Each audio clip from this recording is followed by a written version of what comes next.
पर जोरदार तालियां। अधिकारी से नेता तक का सफर आपने तय किया और जिस तरीके से पूजा इस बात का जिक्र कर रही थी कि भिंडरावाले को पकड़ने में आपकी बहुत बड़ी भूमिका रही। राष्ट्रीय अल्पसंख्यक आयोग के अध्यक्ष के तौर पर भी आप अपनी जिम्मेदारियों का निर्वहन कर रहे हैं, लेकिन सबसे बड़ी बात कि हाल के वर्षों में देश में एक नैरेटिव सेट करने की कोशिश की गई और वो नैरेटिव ये कि अल्पसंख्यक असुरक्षित है, असहज महसूस करता है। आप इस नैरेटिव पर क्या कहना चाहेंगे? क्या आप इससे सहमत हैं? मैं पहले तो आपका धन्यवाद करता हूं कि आपने मुझे यहां बुलाया। दूसरी बात यह है, ये नैरेटिव बना कौन रहा है? जब ये देश आज़ाद हुआ तो 1951 में सेंसस हुई। भारत में माइनॉरिटी 16% थी और मेजॉरिटी जो है 84% थी। जो 2011 का सेंसस है ये इस बात को स्पष्ट करता है कि भारत में माइनॉरिटी 16% से बढ़ के 21% हो गई हैं और जो मेजॉरिटी 84 से कम होकर 79% हो गई हैं। यहाँ देश का राष्ट्रपति बनने का भी मौका मिलता है, चाहे वो ज्ञानी जैल सिंह हो, चाहे फखरुद्दीन अली अहमद हो या कोई भी हो, चाहे डॉक्टर कलाम हो।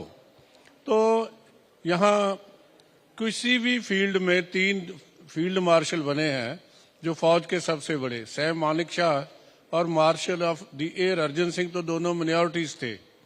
और इसका मुकाबला दूसरी तरफ देखिए, पाकिस्तान में 22% माइनॉरिटीज थी। जब देश आजाद हुआ आज वहां 4% है। 18% कहां चले गई? बांग्लादेश में देखिए, वहां भी 22% माइनॉरिटी थी, आज केवल 9% रह गई हैं।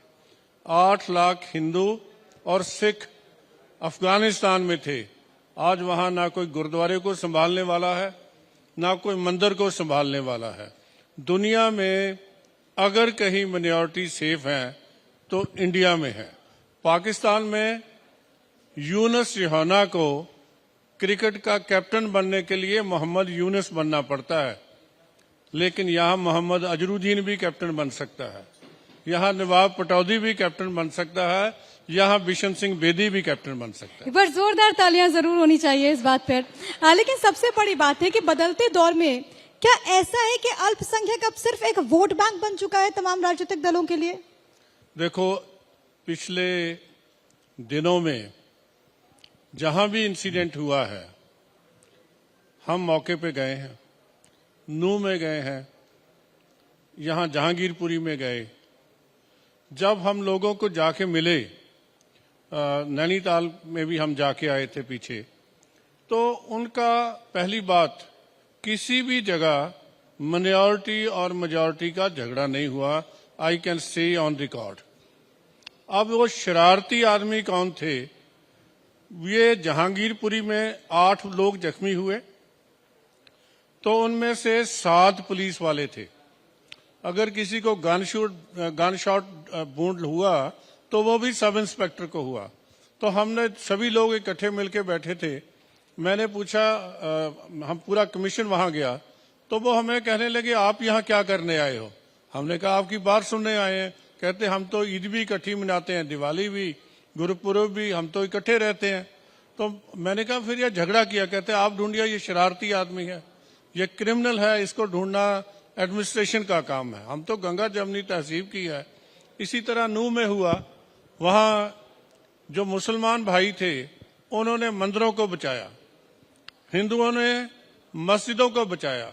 जब वहां ये 84 कोसी यात्रा निकलती है मथुरा जाने के लिए, तो मुसलमानों ने खिदमत की, उनकी सेवा की, उनके पांवों को मेहंदी लगाई, उनको घर में ठहराया, उनको लंगर दिया। और जब उसके बाद ये अच्छी चीजें लोगों में आती नहीं, को ये सब नजर क्यों नहीं आता? देर हाँ जी, विपक्ष को ये सब नजर क्यों नहीं आता? वो क्यों कहता है कि बीजेपी के राज में, बीजेपी की सरकार में अल्पसंख्यक असुरक्षित हैं? ये इनकी अपने आंकड़े देखें। मेरे को गुजरात के एक मुसलमान भाई मिले, आप उनका, मैंने कहा आपके यहाँ गोधरा इंसिडेंट हुआ था, उसके बाद तो आपको बहुत घबराहट होगी। कहते जी हम इतने सुरक्षित हैं पिछले 22 साल में वहां कोई इंसिडेंट नहीं हुआ। और जो लोग, मैं ये समझता हूं, ये कमीशन बना किस लिए था? आपने मेरे से ये सवाल नहीं किया। कमीशन बना था to remove the sense of insecurity, inequality and discrimination. ये बनाया किसने था? ये जनता पार्टी की सरकार ने 77 में, आजादी के 30 साल बाद, उन्होंने ये देखा, मोरारजी देसाई भाई प्राइम मिनिस्टर थे, LK अडवाणी जी उसके इंफॉर्मेशन एंड ब्रॉडकास्टिंग मिनिस्टर थे, mister Atal Bihari Vajpayee foreign minister थे, और चरण सिंह जी होम मिनिस्टर थे। तो मुझे अडवाणी साहब ने बताया कि हमने ये सोचा कि पिछले 30 साल में माइनॉरिटीज को डराया गया है, सेंस ऑफ इनसिक्योरिटी पैदा की हुई है, जगह जगह दंगे हो रहे हैं। तो हमें एक ऐसा आयोग बनाना चाहिए जिससे इनमें सेंस ऑफ सिक्योरिटी आए, डिस्क्रिमिनेशन खत्म हो, इनइक्वालिटी खत्म हो। तो उसके लिए ये कमीशन बना।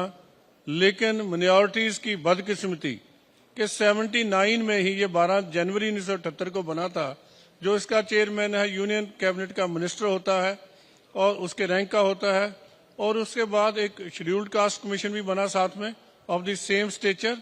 लेकिन 79 में मोरारजी देसाई की सरकार डिसमिस हो गई।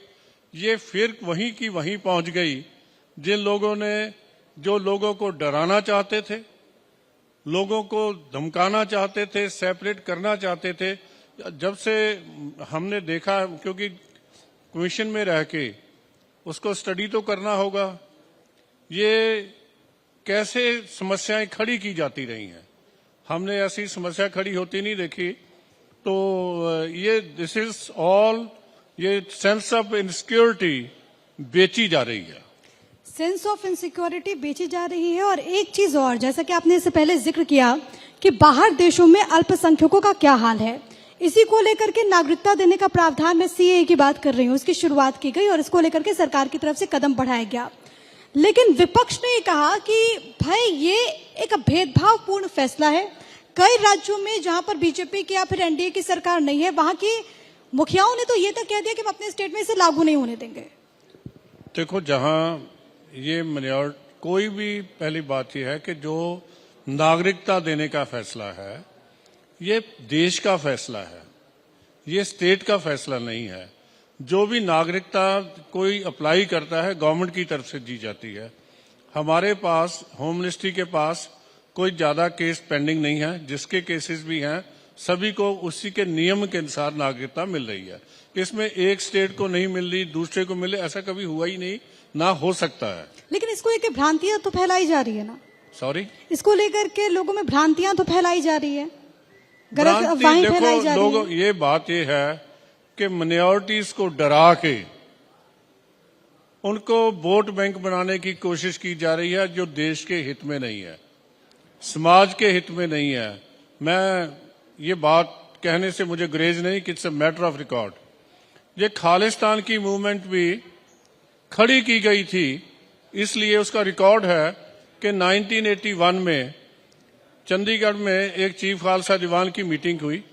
उसका जो प्रेसिडेंट था वो उस समय कांग्रेस का लीडर था, जो किसी समय हमारा minister of state for defence भी रहे थे।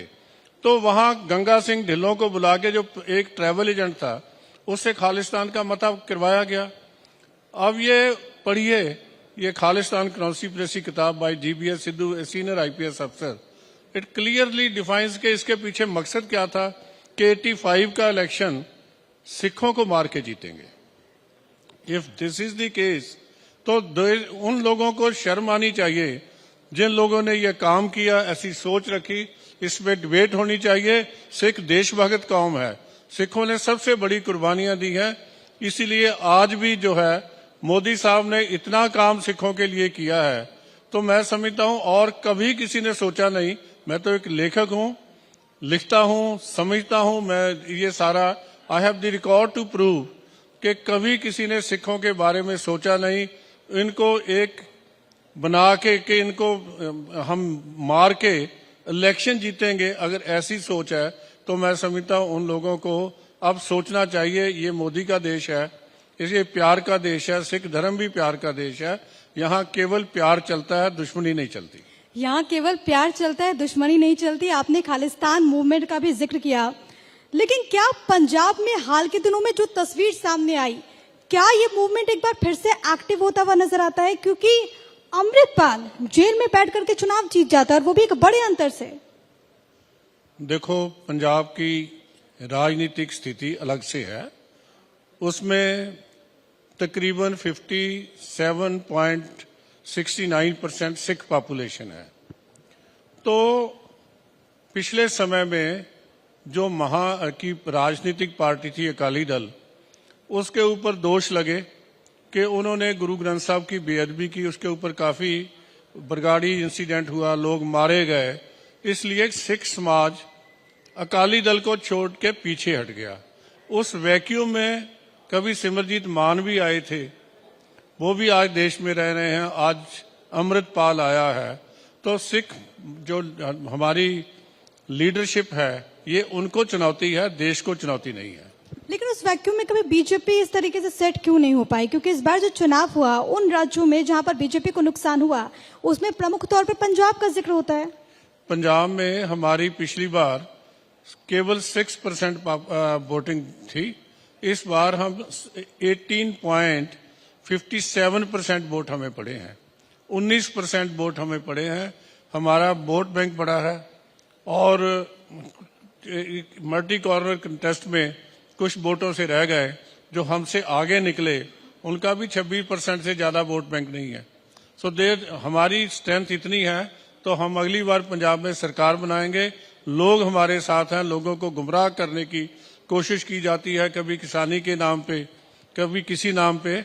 सो ये सिख देशभक्त कौम है, से देश को प्यार करने वाली कौम है, देश के लिए कुर्बानियां देने वाली कौम है, ये सब जानती है। और मोदी साहब को इन्हीं लोगों ने सिखों का मसीहा जो कह के 2019 में गुरु नानक साहब का गुरपुरब मनाते समय सम्मान दिया था। अपने मसीहा से कोई लड़ता थोड़ी है। एक आखिर में आपसे सवाल पूछना चाहूंगी, क्योंकि आपने गुरु नानक देव जी का जिक्र किया। सदन के भीतर से कई तस्वीर सामने आई थी। एक तस्वीर वो भी जब राहुल गांधी तस्वीर लेकर के पहुंचते हैं और वो कहते हैं कि गुरु नानक देव जी भी अभय मुद्रा में रहे और हमें इनसे ताकत मिलती है। इस पर आप क्या कहना चाहेंगे? उन्होंने जयकारा भी लगाया था सदन के भीतर। देखो, झूठे जयकारे लगाने का तो कोई लाभ नहीं। सच्चा जयकारा लगाते। हरियाणा में भूपेंद्र सिंह हुड्डा ने ये लिख के दिया कि जो 115 लोग 84 में वहां शहीद किए गए सिख, उनको देने के लिए मेरे पास पैसा नहीं है। उनको किसी को भी नौकरी नहीं दी इस सरकार ने, जबकि नानावती कमीशन का ये फैसला था कि इनको दिया जाए। दिल्ली में 2733 आर्मी 2733 लोग मरे, नौकरी अभी तक 14 लोगों को मिली। क्यों बेगुनाह लोग मारे गए? क्यों खालिस्तान का मसला खड़ा किया? आपको तो गुरुओं का नाम लेने से पहले अपने आप में अंदर झांकना चाहिए। क्या तुम ये पवित्र तस्वीर अपने हाथ में लेने के योग्य हो कि नहीं? गुरु नानक तो प्यार का मार्ग दिखाता था। गुरु नानक ने कभी नफरत का मार्ग नहीं दिखाया। आपने पंजाब से शुरू से ही बेईमानी की। आपको जो वायदे, मोहब्बत की दुकान की बात करते हैं, जो वायदा नेहरू जी ने किया पंजाब के साथ, मास्टर तारा सिंह के साथ, वही पूरा नहीं किया। आपने राजीव लौंगोवाल अकॉर्ड किया 86 में, आपने उस पर अमल नहीं किया। अब गुरु नानक किस तरह, ये आपको हक नहीं है जो आदमी दरबार साहब पे फौज भेजकर अकाल तख्त के ढाने का जिसके ऊपर इल्जाम हो, इल्जाम क्या सच है ये? तो वो लोग कहें कि हम गुरु को मानते हैं, मेरे ख्याल वो तो ये ऐसी चीजें किसी भी अच्छे आदमी को शोभा नहीं देती। जिस आदमी पे आपका विश्वास ना हो, जिसके साथ आपके बुजुर्गों ने गद्दारी की हो, आप उसका चित्र लेके रखो, तो आपको मेरे ख्याल सोचना चाहिए कि ऐसे काम नहीं। और दूसरी बात यह है कि सिख जो है, चित्र की इज्जत जो है हमारे धर्म में नहीं है, क्योंकि गुरबाणी का सिद्धांत है गुरमूरत गुर शब्द है, साध संगत मिल अमृत वेला। तो गुरु का शब्द जो है, गुरबाणी है, वो सच सिखाती है, इंसाफ सिखाती है। ना कांग्रेस ने सिखों को इंसाफ दिया, ना ये सच के मार्ग पे चले। इनको ऐसी बातें नहीं करनी चाहिए। मैं इससे ज्यादा कुछ नहीं कहूंगा। बहुत धन्यवाद आपका हमारे साथ जुड़ने के लिए और भारत 24 के इस मंच से आप तमाम बातें जिसका आप जिक्र कर रहे थे, बहुत धन्यवाद आपका।